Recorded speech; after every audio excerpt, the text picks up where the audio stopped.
मुख्यमंत्री योगी आदित्यनाथ ने महाराणा प्रताप की अश्वारोही प्रतिमा का किया अनावरण।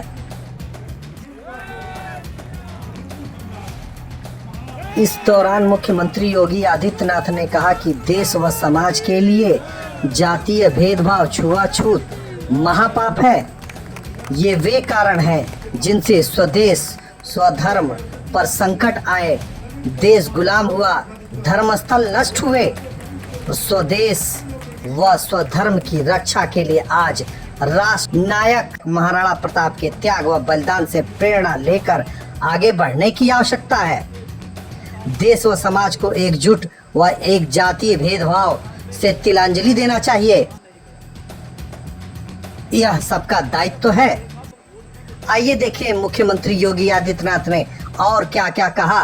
मैं इसलिए नहीं गया था क्योंकि उस समय मेरी भ्रांतियां थी कि हो सकता है वहाँ पे मान्यता थी कि पुरुष काम नहीं करते, केवल महिलाएं कार्य करती, और वहाँ पे शराब बहुत ज्यादा लोग पीते थे। 1999 का चुनाव में लड़ा था तब भी नहीं गया। 2004 के चुनाव के समय वहाँ के कुछ कार्यकर्ताओं ने मेरा कार्यक्रम वहाँ पे लगा दिया। अचानक मैं गया तो मैंने देखा बेचारे बहुत प्रफुल्लित। मैंने उनसे कहा, मैंने कहा भी मैं तो पहली बार आया हूं, लेकिन आप लोग वोट मुझे हमेशा देते थे, क्या मामला है? उन्होंने कहा देखिए हम भी आपके पास नहीं आते हैं क्योंकि हमें आने में संकोच होता है, लेकिन हम इसलिए वोट देते थे क्योंकि हमने महाराणा प्रताप के साथ हमारे पूर्वजों ने लड़ाई लड़ी थी, देश के लिए लड़ाई लड़ी। और हम भाजपा को वोट इसलिए देते हैं क्योंकि आज भारतीय जनता पार्टी उस लड़ाई को लोकतांत्रिक तरीके से लड़ रही है। आप देखिए सोच उनकी, उनमें से बहुत सारे लोग नशे में थे, लेकिन उन लोगों ने सुधार किया। आज आप जाइए बधिकटोला में विकास दिखता, लोगों ने सुधार किया, लोग अब काम करना शुरू किया। लेकिन क्या महाराणा प्रताप के साथ अपनी स्मृतियों को जोड़े हुए उन लोगों को जोड़ने का दायित्व क्या हमारा नहीं बनता? कौन जोड़ेगा? थारू जनजाति को कौन जोड़ेगा? बधिकटोला में निवास करने वाले उन सैकड़ों परिवारों को कौन जोड़ेगा जो सैकड़ों वर्ष पहले आए थे, बदहाल स्थिति में थे। एक लंबे समय तक उन लोगों ने गुमनाम जीवन यहां जीने का काम किया। उन्हें मुख्य धारा के साथ जोड़ने का कार्य कौन करेगा? समाज में दबे कुचले लोगों की आवाज को कौन शासन की योजनाओं के साथ जोड़ने का कार्य करेगा? अगर हम सब इसमें कुछ भी कार्य करते हैं, गरीब कन्याओं के लिए, गरीब छात्रों के लिए छात्रावास की व्यवस्था करवाते हैं, तो ये महाराणा प्रताप की प्रेरणा होती है। ये महाराणा प्रताप के प्रति सच्ची कृतज्ञता है। और मुझे लगता है यह इस प्रताप भवन के माध्यम से क्षत्रिय महासभा को इस कार्यक्रम के साथ जोड़ना चाहिए।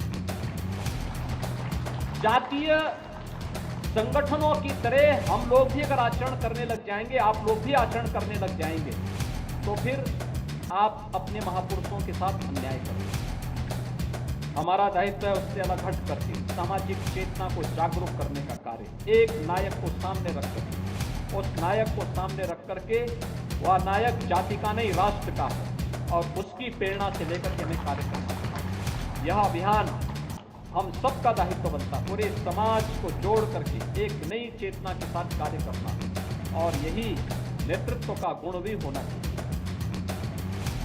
मुझे प्रसन्नता है यहाँ पर आप लोगों ने स्वर्गीय श्री रघुनाथ चंद जी की प्रतिमा को भी स्थापित किया।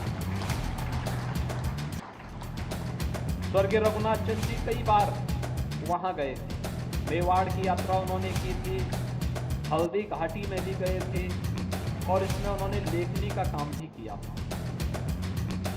हमारा प्रयास होना चाहिए, ये सभी अभियान निरंतर आगे बढ़ते रहने चाहिए, सामाजिक चेतना निरंतर आगे बढ़ती रहनी चाहिए।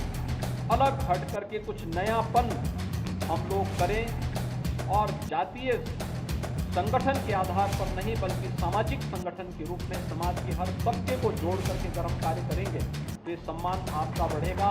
आप सभी के प्रति लोगों के मन में एक गौरव की अनुभूति होगी और लोग आपके प्रति सम्मान का भाव भी रखेंगे। और मुझे लगता है ये आज की सबसे बड़ी आवश्यकता है।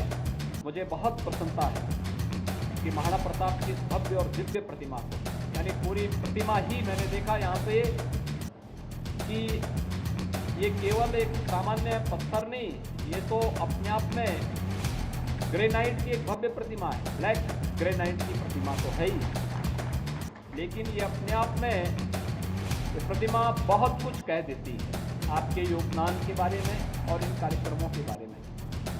इतना भारी भवन आपके पास यहाँ पे, अच्छा पुस्तकालय बनाया जाना चाहिए, अच्छे रचनात्मक कार्यक्रमों के साथ जुड़ना चाहिए।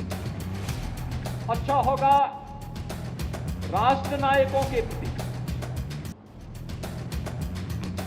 कोई व्यक्ति लेखनी करता है तो उनको स्कॉलरशिप की व्यवस्था कि भाई कोई अगर महाराणा प्रताप पे शोध करता है, कोई शहीद बंधु सिंह पे शोध करता है, कोई व्यक्ति 1857 के प्रथम स्वतंत्र समर में गोरखपुर या पूर्वी उत्तर प्रदेश के अलग अलग जनपदों में कोई शोध लेखन करता है, 1 साल 2 साल के लिए उनको स्कॉलरशिप की व्यवस्था। अगर ये चीजें आप करेंगे, बहुत सारे लोगों को प्रेरणा प्राप्त होगी। लोक गायकों, लोक गायकी में, लोक कला में, लोक परंपराओं में ये सभी चीजें मौजूद हैं। उसको सजोने की आवश्यकता है। बहुत सकता है कुछ लोगों के घर में ताम्रपत्र हो, कुछ लोगों के घर में भोजपत्र हो, और उसमें उनको भी अगर संकलन करने का कार्य हो सकेगा तो मुझे लगता है कि वह आज की सबसे बड़ी आवश्यकता होगी। एक समय आपके पास एक बहुत अच्छा डॉक्यूमेंट होगा, उस डॉक्यूमेंट के आधार पर आप कह पाएंगे कि देखिए हमने ये रचनात्मक कार्य किया। ये भी भीड़ का हिस्सा बनने की बजाय कुछ नयापन करने की व्यवस्था, एक नया चीज पैदा करने की व्यवस्था। छात्रों को नए, अपनी युवा पीढ़ी को कंपटीशन के लिए तैयारी करना, वो प्रतियोगी परीक्षाओं के लिए हो सकता है, स्पोर्ट्स के लिए हो सकता है, और फिर मुझे लगता है कि आप तो शूटिंग की भी ट्रेनिंग उनको दे सकते हैं। बहुत अच्छा है, जिनकी रुचि है उनको शूटिंग की ट्रेनिंग दीजिए, शूटिंग रेंज बनवाइए, शूटिंग रेंज बना करके उनको बताइए कैसे आप कर सकते हैं। बहुत सारे, मुझे एक लड़का यहाँ गोरखपुर का मिला, मेरे सामने आया था, वो यहाँ से नहीं गोरखपुर का है, लेकिन यहाँ नहीं मंच मिला, दूसरे राज्य से जाकर के खेल रहा था और वहाँ के लिए मेडल प्राप्त कर रहा था। फिर मैंने प्रशासन से कहा, मैंने कहा इस बच्चे को राइफल दो, इस बच्चे के लिए शूटिंग रेंज बनाओ यहाँ पर, जिससे वह खेल में आगे आ सके। और मुझे लगता है हमारा दायित्व बनता है, स्पोर्ट्स में हो, प्रतियोगी परीक्षाओं में हो, या गरीब छात्रों के लिए आगे बढ़ने के लिए जो कार्यक्रम आगे बढ़ सकता है। याद रखना, पूर्वी उत्तर प्रदेश के बच्चों के लिए पूज्य महंत अभेद्यनाथ जी महाराज ने प्रताप आश्रम बनाया था। प्रताप आश्रम में 250 से 300 बच्चे हर समय रह करके शिक्षा अध्ययन करते थे, आज भी करते हैं, बड़ी संख्या में बच्चे आज भी वहां रह करके अध्ययन करते हैं। और उस प्रकार का एक मंच देना, हर समुदाय के बच्चे हैं, गरीब बच्चा कोई भी हो, किसी भी जाति के समुदाय का है, अगर वह गरीब है, पढ़ना चाहता है, मंच आपका होगा, लेकिन वह आकर के पढ़े, कल वह आपके लिए एक वो बनेगा। कल कभी कोई ऐसी स्थिति आती है, उस समय आपके साथ खड़ा होगा, भामाशाह के रूप में खड़ा होगा, उस समय वह कुंजा के रूप में खड़ा होगा, उस समय वह कोई भील और मीना सरदार के रूप में आपके साथ खड़े होकर के समाज की लड़ाई में आपका योगदान देने और देश और धर्म के लिए कुछ कर गुजरने की प्रेरणा उसके मन में होगी। वह भाव हमें पैदा करना होगा। आज के इस अवसर पर मैं एक बार फिर से राष्ट्र नायक महाराणा प्रताप को आपने सावन के इस माह में स्मरण करके उनकी भव्य प्रतिमा लगाई है। राष्ट्र नायक को इस अवसर पर कोटि कोटि नमन करता हूं। आप सबको मैं इस बात के लिए धन्यवाद देता हूं कि आपने यहाँ पर भव्य प्रतिमा लगाई और अन्य अनेक रचनात्मक कार्यक्रमों के साथ आप सब जुड़ेंगे। इसके लिए सरकार की तरफ से भी और गोरक्षपीठ की ओर से भी आपको भरपूर मदद मिलेगी। आप सबके प्रति मेरी शुभकामनाएं।